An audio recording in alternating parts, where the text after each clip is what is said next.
Bukek Xiansu. Audiobook novel silat. Cerita, Ho Ping Hu. Bab 7. Tecu tahu, Suhu adalah seorang yang budiman. Dengan hati mangkel karena ucapan muridnya itu seperti ejekan kepadanya karena dia mau menolong darah ini sama sekali bukan karena dia budiman, melainkan karena dia kasihan dan terutama sekali, tertarik hatinya, dengan kasar dia lalu mengempit tubuh wanita itu di bawah ketiak kanannya. Dan menyambar tubuh Sin Leong di bawah ketiak kirinya dan larinya pangeran yang sakti ini secepat terbang menuju ke pantai lautan. Siapakah sebetulnya manusia sakti yang ditakuti oleh 7 orang tokoh Kang Ou itu? Siapakah Pangeran Han Tiong yang pada bagian dada bajunya terdapat lukisan burung hong dan seekor naga emas itu? Dia adalah pangeran dari Pulau Es. Pulau ini merupakan pulau rahasia yang hanya dikenal orang Kang Ou seperti dalam dongeng karena tidak pernah ada orang yang berhasil menemukan pulau itu kecuali beberapa orang nelayan yang perahunya diserang badai dan mereka ini ditolong oleh manusia-manusia sakti, manusia yang menjadi penghuni Pulau Es. Sebuah pulau dari es di mana terdapat istana indah dan merupakan sebuah kerajaan kecil penuh dengan orang sakti. Setelah ditolong dan diselamatkan, dan berhasil kembali ke daratan, para nelayan inilah yang membuat cerita seperti dongeng itu sehingga nama sebutan Pulau Es terkenal di dunia Kang Ou. Kerajaan di Pulau Es itu dibangun oleh seorang pangeran, ratusan tahun yang lalu. Seorang pangeran yang amat sakti, seorang pangeran yang dianggap pemberontak karena berani menentang kehendak kaisar, dan pangeran ini bersama keluarganya menjadi pelarian. Dengan kesaktiannya, dia berhasil melarikan keluarganya ke pantai timur dan menggunakan sebuah perahu untuk mencari tempat baru. Tujuannya adalah ke pulau di timur di mana dahulu sudah banyak orang-orang pandai dari daratan yang melarikan diri dan menjadi buronan karena berani menentang pemerintah, yaitu Kepulauan Jepang. Akan tetapi dia tersesat jalan, perahunya dilanda badai hebat dan perahunya dibawa jauh ke utara sampai kemudian perahu itu mendarat di sebuah pulau. Pulau Es. Melihat pulau itu tersembunyi, baik sekali dijadikan tempat persembunyiannya, dan di sekitar situ terdapat pulau-pulau lain yang tanahnya cukup subur, maka pangeran pelarian ini mengambil keputusan untuk menjadikan Pulau Es sebagai tempat tinggalnya. Dia lalu mengumpulkan orang-orang yang setia kepadanya, membawa mereka ke Pulau Es menjadi pengikut-pengikutnya. Dibangunnya sebuah istana yang kecil namun indah di pulau itu dan berdirilah sebuah kerajaan kecil di tempat terasing ini. Berkat kebijaksanaan Raja Pulau Es ini, para pengikutnya dan keluarga Raja hidup aman tentram dan penuh kebahagiaan di Pulau Es. Para keluarganya hidup rukun dan para pengikutnya membentuk keluarga-keluarga sehingga penghuni pulau itu berkembang biak. Karena kesaktian rajanya, dan karena letak pulau itu yang sukar dikunjungi orang luar, maka kerajaan kecil ini tidak pernah terganggu. Raja itu mewariskan kepandaiannya kepada keturunannya, merupakan ilmu-ilmu warisan yang hebat, dan tentu saja para pengikut mereka mendapat pula pelajaran ilmu yang tinggi. Pangeran Han Tiong adalah keturunan keempat dari raja pertama di Pulau Es. Pangeran ini berbeda dengan keturunan raja yang sudah-sudah. Kalau semua keturunan raja hidup di Pulau Es dan hanya meninggalkan pulau kalau mereka ada keperluan di pulau-pulau kosong sekitar daerah itu untuk mengambil daun obat, sayur-sayuran atau berburu binatang, maka Pangeran Han Tiong tidak betah tinggal di tempat sunyi itu. Dia seringkali pergi dari pulau dan diam-diam dia melakukan perantauan di daratan. Dia adalah orang yang paling banyak mewarisi ilmu nenek moyangnya sehingga dia adalah orang terpandai di antara para keluarga raja di Pulau Es. Apalagi karena dengan kesukaannya merantau di daratan, dia dapat mengambil banyak ilmu-ilmu silat tinggi yang lain dari daratan sehingga kepandaiannya bertambah. Dan gara-gara perantauan pangeran inilah maka Pulau Es menjadi makin terkenal dan nama Pangeran Han Tiong sendiri juga menggemparkan dunia Kang Ou sungguh pun dia jarang sekali memperkenalkan diri. Melihat bajunya yang terhias gambaran naga dan burung hong itu saja sudah cukup bagi para tokoh Kang Ou untuk mengenal manusia sakti dari Pulau Es ini, seperti peristiwa yang terjadi di hutan Seribu Bunga ketika pangeran ini menghadapi 7 orang tokoh besar dunia Kang Ou. Para pangeran yang sudah-sudah, selalu mengambil istri dari keluarga kerajaan sendiri, yaitu saudara-saudara misan mereka sendiri. Hal ini adalah untuk menjaga agar darah kerajaan tetap asli. Akan tetapi, berbeda dengan semua kebiasaan para pangeran, Han Tiong yang jatuh cinta kepada seorang darah putri penghuni Pulau Es biasa, berkeras mengambil darah itu sebagai istrinya. Padahal biasanya, darah-darah yang berdarah, biasa, ini hanya diambil sebagai selir-selir oleh para pangeran dan raja. Akan tetapi, Pangeran Han Tiong tidak mau mengambil selir dan hanya mempunyai seorang istri, yaitu anak nelayan yang menjadi pengikut keluarga raja, seorang darah biasa saja, namun yang sesungguhnya memiliki kecantikan yang mengatasi kecantikan para putri raja. Dari istri tercinta ini, Pangeran Han Tiong mempunyai seorang putri yang pada waktu itu berusia 6 tahun, seorang anak perempuan yang mungil, cantik, keras hati seperti ayahnya dan gembira seperti ibunya. Anak ini diberi nama Han Suat Hong, angin salju, ini diambil oleh Pangeran Han Tiong untuk menamakan putrinya karena ketika putrinya terlahir, Pulau Es dilanda angin dan salju yang amat kuat. Pada pagi hari itu Suat Hong, nak perempuan berusia 6 tahun lebih itu, duduk bengong di tepi pantai Pulau Es. Dia sengaja memilih tempat sunyi yang agak tinggi ini untuk melihat jauh ke selatan, dan hatinya penuh rindu terhadap ayahnya yang sudah pergi selama 3 bulan itu. Hong Ji, anak Hong. Suat Hong menoleh dan melihat bahwa yang memanggil tadi adalah ibunya, dia lalu meloncat bangun, lari menghampiri ibunya, meloncat dan merangkul leher ibunya dan menangis. Ibunya tertawa. Hai, anakku yang biasanya piang tertawa mengapa menangis? Mengapa bulan yang berseri gembira menjadi suram? Awan hitam apakah yang menghalanginya? Ibu, kau kejam. Ih, ibumu kejam? Mungkin kalau sedang menyembelih ikan atau ayam. Akan tetapi ibumu tidak kejam terhadap manusia. Memang watak Liu Bue, ibu anak itu, atau istri Pangeran Han Tiong adalah lincah gembira yang menurun pula kepada Suat Hong. Ibu kejam, mengapa ibu tidak berduka? Apakah ibu tidak rindu kepada ayah? Tiba-tiba muka wanita itu menjadi merah sekali dan terasa lagi 2 titik air mata meloncat turun ke atas pipinya. Melihat ini, Suat Hong melorot turun dan bertepuk-tepuk tangan. Hai, ibu menangis. Ibu juga rindu kepada ayah? Hayo, ibu sangkal kalau berani. Memang watak anak-anak, begitu melihat orang lain berduka, dia sendiri lupa akan kedukaannya dan merasa terhibur. Ibunya berlutut, memeluk dan menciuminya, akan tetapi masih bercucuran air mata. Suat Hong yang tadinya berbalik menggoda ibunya yang dianggapnya rindu kepada ayahnya seperti juga dia tadi, kini menjadi terheran dan berkhawatir. Ibu, mengapa ibu berduka? Apa yang terjadi? Apakah diam-diam ibu begitu merindukan ayah dan menyembunyikannya saja? Liu Bue memaksa diri tersenyum dan menghapus air matanya, mengangguk-angguk sebagai jawaban karena masih sukar baginya untuk mengeluarkan suara tanpa terisak menangis. Akan tetapi putrinya itu adalah seorang anak yang amat cerdik, maka tentu saja tidak dapat dibohonginya semudah itu. Ibu ada apakah? Harap ibu beritahu kepadaku, siapa yang menyusahkan hati ibu? Akan kuhajar dia. Suat Hong mengepal kedua tinjunya yang kecil seolah-olah orang yang menyusahkan hati ibunya sudah berada di situ dan akan dihantamnya. Melihat sikap anaknya ini, hati Liu Bue terharu sekali dan ingin dia menangis lagi, akan tetapi ditekannya perasaan harunya dan dia tertawa. Hong Ji, kalau ada yang kurang ajar kepada ibumu, apakah ibumu tidak dapat menghajarnya sendiri? Suat Hong tertawa. Memang aku tahu bahwa kepandaian ibu juga hebat, biarpun tidak sehebat ayah, akan tetapi tidak puas kalau aku tidak menghajar dengan kedua tanganku sendiri kepada orang yang menyusahkan hati ibu. Anakku yang baik. Untuk menekan harunya, Liu Bue mengangkat tubuh anaknya, dipeluk, diciuminya kemudian dia membentak, terbanglah, dan melempar tubuh anak itu ke atas. Suat Hong bersorak gembira. Itulah sebuah di antara permainan mereka. Dia senang sekali kalau dilempar ke udara oleh ibunya, terutama kalau ayahnya yang melakukannya karena lemparan ayahnya membuat tubuhnya terbang tinggi sekali. Namun kini lemparan ibunya cukup menggembirakan hatinya karena biarpun ibunya tidak sekuat ayahnya, lemparannya cukup membuat tubuhnya melambung tinggi melewati puncak pohon. Ketika tubuhnya melayang turun, ibunya sudah siap menyambutnya, akan tetapi dasar anak nakal, dia menggunakan kesempatan ini untuk berlatih. Dia cepat membalikkan tubuh sehingga kedua kakinya di atas dan cepat dia menggunakan kedua tangannya untuk menyerang ibunya, mencengkram ke arah ubun-ubun. Itulah jurus terakhir yang dilatihnya dari ayahnya yang seharusnya dilakukan dengan loncatan ke atas dan menyerang ubun-ubun kepala lawan, akan tetapi kini dilakukannya ketika dia melayang turun.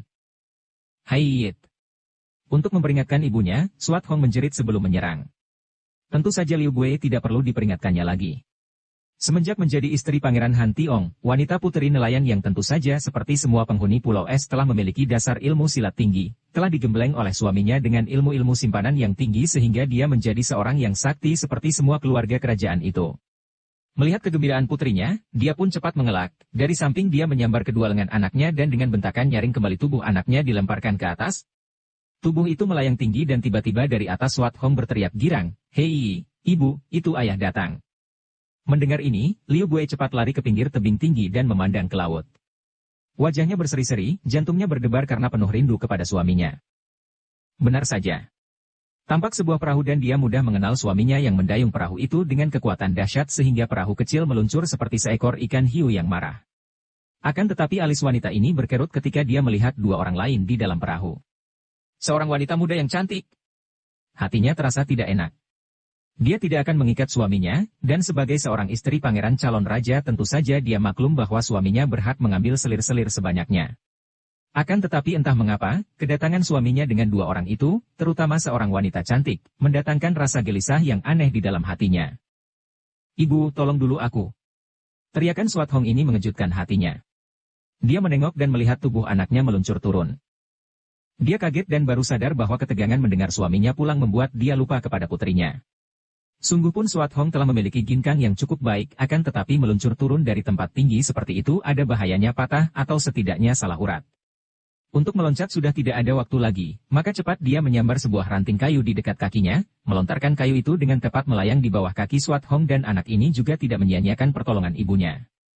Dia menginjak kayu itu dan tenaga luncuran kayu itu dapat menahan dan mengurangi tenaga luncuran tubuhnya sendiri dari atas sehingga dia dapat meloncat ke bawah dengan aman. Seperti tidak pernah mengalami bahaya apa-apa, anak itu lalu lari ke arah ibunya dan berteriak girang, "Ayah datang, Ibu!" Ibunya hanya mengangguk tanpa menoleh, tetapi memandang ke arah perahu yang makin mendekat pantai. "Hei, ayah bukan datang sendiri. Ada seorang wanita dan anak laki-laki bersama ayah di dalam perahu." Liu Bue tetap tidak menjawab akan tetapi memandang tajam penuh selidiki ke arah perahu. "Wah, jangan-jangan itu selir dan putra ayah." Swat Hong yang memang berwatak terbuka itu berkata mengomel. Dia pun sudah tahu akan kebiasaan para pangeran untuk mengambil selir, maka dia tidak akan merasa heran pula kalau ayahnya juga mempunyai selir di luar pulau es, biarpun hatinya merasa tidak senang dan penuh iri memandang kepada anak laki-laki di dalam perahu itu. Mendengar ucapan yang tanpa disengaja oleh Swat Hong merupakan benda tajam menusuk hatinya itu, Liu Bue menjawab, perempuan itu masih terlalu muda untuk menjadi ibu anak laki-laki itu, sungguh pun bukan tidak mungkin dia adalah selir ayahmu karena dia memang cantik. Jawaban ini keluar dari lubuk hati Liu Bue sehingga keluar melalui mulutnya seperti tidak disadarinya. Barulah dia kaget ketika kalimat itu telah terucapkan. Cepat dia menoleh ke arah putrinya dan merasa menyesal telah mengeluarkan kata-kata yang penuh cemburu tadi. Segera digandengnya tangan anaknya dan untuk menghapus kata-katanya dari hati anaknya dia berkata riang, kenapa kita di sini saja? Ayo kita sambut ayahmu. Berlari-larianlah mereka menuruni tebing untuk menyambut kedatangan Pangeran Han Tiong di pantai pasir. Sikap wanita yang penuh kegembiraan ini menyembunyikan semua perasaannya sehingga Swat Hong sudah lupa lagi akan kedukaan ibunya tadi. Sebenarnya, memang amat giranglah hati Liu Bue melihat kembalinya suaminya sungguh pun kegembiraannya itu akan lebih besar andai kata suaminya pulang sendirian saja.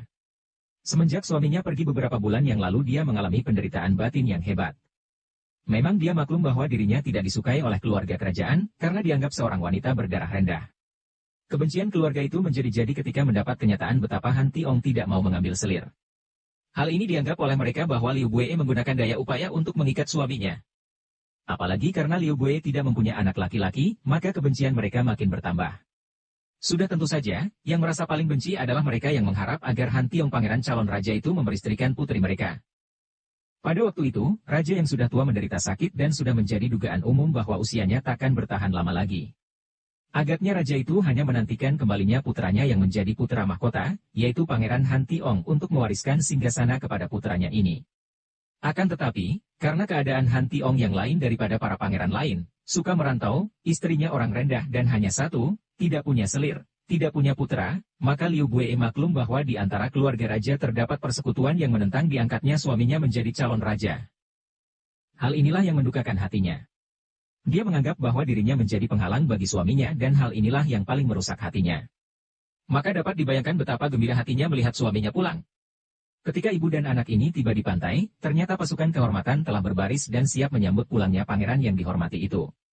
Tentu saja Liu Bue dan Swat Hong mendapat tempat kehormatan paling depan dan ketika akhirnya perahu itu menempel di pantai dan Han Tiong melompat keluar sambil tersenyum lebar, Swat Hong menjadi orang pertama yang berlari menyambut. Ayah. Haha, Hongji, kau makin cantik saja. Han Tiong menerima putrinya itu dan mengangkatnya tinggi-tinggi, lalu melemparkan tubuh anaknya ke udara. Sambil tertawa-tawa Swat Hong melayang turun dan langsung menyerang ayahnya dengan jurus Keksen Jip Hai, bintang terompet meluncur ke laut, seperti yang dilakukannya kepada ibunya tadi. Hahaha, bagus juga. Ayahnya tertawa, menyambar kedua lengan yang mencengkram ubun-ubunnya, lalu memondong putrinya, dan mencium dahinya. Sambil memondong putrinya Han Tiong menghampiri istrinya yang sudah maju menyambutnya, memandang penuh kemesraan dan berkata halus, harap kau baik-baik saja selama aku pergi. Liu Bue memandang suaminya, tersenyum akan tetapi di balik senyum itu tampak oleh Han Tiong ada sesuatu yang menggelisahkan hati istrinya, apalagi ketika mendengar suara istrinya lirih. Ayahanda Raja sedang menderita sakit parah. Han Tiong mengangguk. Ucapan yang pendek itu sudah mencakup semua isi hati istrinya. Dia sudah mengenal hati istrinya yang tercinta itu dan tahu dia bahwa menjelang kematian ayahnya, ada hal-hal yang menggelisahkan istrinya. Tentu saja tentang warisan tahta kerajaan dan istrinya yang datang dari keluarga berdarah rendah. Itu tentu saja mengkhawatirkan bahwa keturunan istrinya itu akan menjadikan persoalan bagi pengangkatan raja. Maka dia memandang istrinya dengan sinar mata menghibur, kemudian seperti teringat dia berkata, hampir aku lupa. Aku datang bersama seorang muridku, namanya Sing Liong akan tetapi di daratan besar sana dia dikenal sebagai Sintong. Hai, seorang Sintong, anak ajaib. Hei ingin aku tahu sampai di mana keajaibannya? Hongji, jangan, ibunya menegur. Akan tetapi anak itu meloncat ke depan dan pada saat itu, Sin Liong sudah turun dari atas perahu. Baru saja dia berjalan menghampiri gurunya, tiba-tiba ada bayangan berkelebat dan tahu-tahu seorang gadis cilik dengan gerakan seperti seekor burung Garuda menyambar telah menyerangnya dari depan, sebuah kaki kecil telah menghantam dadanya. Bu! Tanpa dapat ditanyakan lagi, Sin Liong roboh terjengkang, dadanya terasa nyeri dan napasnya sesak. Akan tetapi dia bangkit berdiri, mengebutkan pakaiannya yang menjadi kotor, memandang anak perempuan yang lebih muda daripada dia itu, menggeleng kepala dan berkata tenang, sungguh sayang sekali, seorang anak-anak yang masih bersih dikotori kebiasaan buruk mempergunakan kekerasan untuk memukul orang tanpa sebab. Suat Hong tertegun, lalu menoleh kepada ayahnya yang terdengar tertawa keras, ayah, dia tidak bisa apa-apa, mengapa disebut Sintong? Serangan biasa saja membuatnya roboh terjengkang. Hahaha, kau lihat dia roboh. Akan tetapi apakah kau tidak lihat sesuatu yang ajaib? Dia tidak marah malah menyayangkan dirimu, bukankah itu ajaib? Anak yang luar biasa dia. Terdengar Liu Buai berkata lirih dan kini Suan Hong juga memandang Sin Liong. Akan tetapi dia masih merasa tidak puas dan berkata, dia tidak marah karena takut dan pengecut, ayah. Sin Liong, apakah engkau takut kepada Suat Hong ini? Han Tiong berteriak kepada Sin Liong. Anak ini menggeleng kepala. Suhu mengerti bahwa Taju tidak takut terhadap apapun dan siapapun. Suat Hong membusungkan dadanya yang masih gepeng itu, menegakkan kepalanya dan menantang, bocah sombong, kalau kau tidak takut, hayo kau lawan aku. Dia sudah siap memasang kuda-kuda. Sin Liong menggeleng kepalanya. Adik yang baik, aku tidak akan menggunakan kepandaian apapun juga untuk melakukan kekerasan terhadap orang lain, apalagi terhadap seorang anak-anak seperti engkau. Gadis cilik itu sudah menerjang maju, dipandang oleh Sin Liong dengan sikap tenang saja, berkedip pun tidak menghadapi serangan anak perempuan itu. Tiba-tiba tubuh Suat Hong terhuyung ke belakang dan ternyata lengannya sudah ditangkap oleh ibunya dan ditarik ke belakang. Suat Hong, kau terlalu sekali. Seharusnya kau minta maaf kepada suamimu itu. Suat Hong menoleh, melihat ayahnya tersenyum, melihat pandang mata semua orang dari prajurit sampai perwira penuh kagum terhadap Sin Liong. Barulah dia ingat bahwa dia telah melanggar pelajaran pertama dari ayahnya, bahkan dari semua penghuni pulau bahwa ilmu silat Pulau Es tidak boleh sembarangan dikeluarkan untuk menyerang orang tanpa alasan. Dan dia telah menyerang Sin Liong tanpa sebab apa-apa, padahal Sin Lion adalah murid ayahnya atau suhengnya, kakak seperguruan. Biarpun dia berwatak keras dan tidak mengenal takut, akan tetapi sifatnya yang gembira dan mudah berubah membuat Suat Hong dapat mengusir semua rasa penasaran dan sambil tersenyum dan muka ramah dia menjura ke arah Sin Liong sambil berkata, Suheng, harap maafkan aku yang kurang ajar terhadap murid ayah. Sin Liong terkejut. Kiranya bocah ini putri suhunya. Dia pun menjura dan berkata, tidak ada yang perlu dimaafkan, Sumai. Kepandaianmu memang hebat, tentu saja aku bukan tandinganmu. Hai Hik, wah, dia baik sekali, ayah. Suat Hong lalu meloncat menghampiri Sin Liong, menggandeng tangannya dan diajak lari ke pinggir di mana dia menghujani Sin Liong dengan pertanyaan-pertanyaan. Siapakah nama lengkapmu, Suheng? Dari mana kau datang? Bagaimana kau dapat menjadi murid ayah? Apa saja yang sudah diajarkannya kepadamu? Mengapa pula kau disebut Sintong? Payah juga Sin Liong menghadapi hujan pertanyaan dari anak perempuan yang baru saja menyerangnya seperti seekor burung Garuda akan tetapi yang kini sudah bersikap demikian ramah dan baik terhadapnya ini.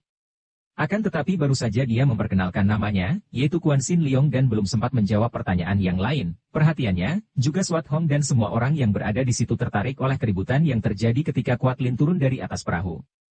Begitu Kuat Lin turun dari perahu, wanita yang masih belum sadar betul dari gangguan ingatannya karena malapetaka hebat yang menimpa dirinya, menjadi perhatian semua orang. Wanita ini memang berwajah manis dan gagah. Apalagi ketika turun dari perahu itu rambutnya yang awut-awutan berkibar tertiup angin, pakaiannya yang terlalu longgar itu membuat dia kelihatan makin aneh dan penuh rahasia. Kuat Lin turun dengan sikap tenang, akan tetapi matanya bergerak liar menyapu semua orang yang memandangnya, kemudian mata itu berhenti memandang kepada Liu Bui yang telah melangkah menghampirinya. Dia ini siapakah? Liu Buei bertanya tanpa mengalihkan pandang matanya dari wajah pucat itu sambil di dalam hatinya menduga-duga dan menanti jawaban yang diharapkan dari suaminya karena pertanyaan itu sesungguhnya diajukan kepada suaminya. Akan tetapi sebelum Han Tiong menjawab, tiba-tiba Kuat Lin, wanita itu membentak, manusia-manusia busuk. Kubunuh engkau. Dan dia sudah meloncat ke depan dan menyerang Liu Buei dengan pukulan yang dahsyat. Hi, Tuan Yo. Jangan begitu. Xin Liong berteriak mencegah, namun terlambat karena Kuat Lin sudah menyerang dengan cepatnya. Sedangkan para penghuni Pulau Es, termasuk Swat Hong dan Pangeran Han Tiong sendiri, hanya memandang dengan tenang-tenang saja.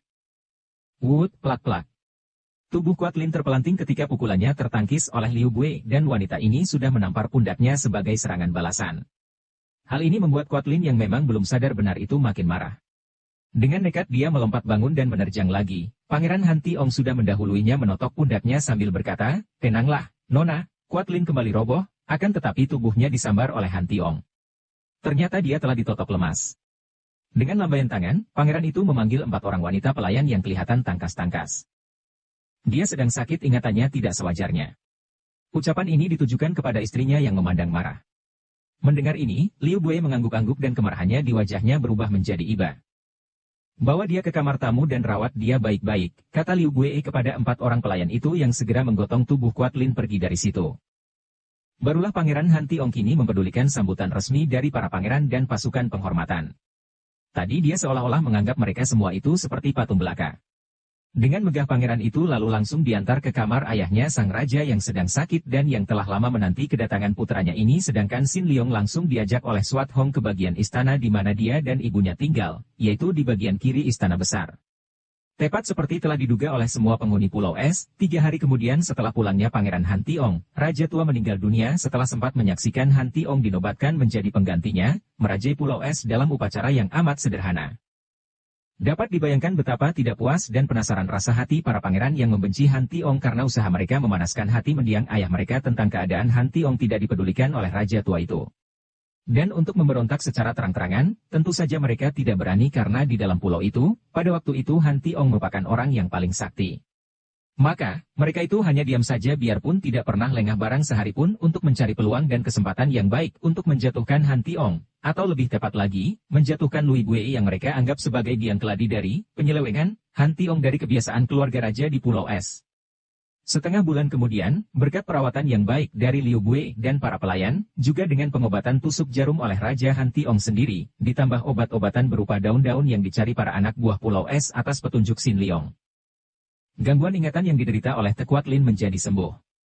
Pada suatu pagi, wanita yang bernasib malang ini duduk seorang diri di dalam taman istana, taman yang bukan berisi bunga-bunga hidup, melainkan terisi ukir-ukiran bunga dari batu-batu beraneka warna, dihias salju dan patung-patung kayu. Sudah berhari-hari, dia duduk di taman ini dan didiamkan saja karena menurut Raja Han Tiong, wanita malang ini harus dibiarkan pulih kembali ingatannya dan tidak boleh diganggu. Namun, diam-diam dia sendiri melakukan pengawasan karena entah bagaimana, makin lama dia menjadi tertarik dan tahu bahwa dia jatuh hati kepada gadis ini. Bersambung ke bab 8.